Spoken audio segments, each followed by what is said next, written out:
Hi friends, వాన దెబ్బకి మిరప చెట్లు నిరుసిపట్టినట్టు అయ్యి పెరగలేదు, పొట్టిగా అయినాయి.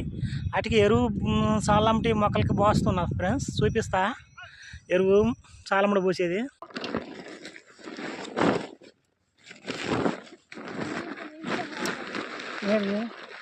మొన్న పదులు వచ్చినాయని ఎనమొద్దులు పేల్చినమాట. ఇగో ఫ్రెండ్స్, ఎరువు చల్లుతున్నా.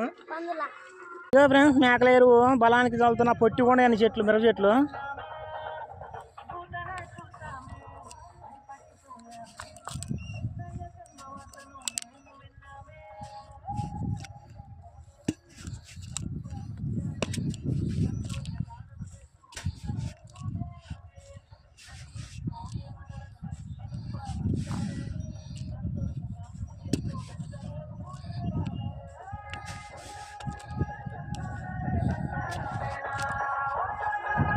Okay friends, bye.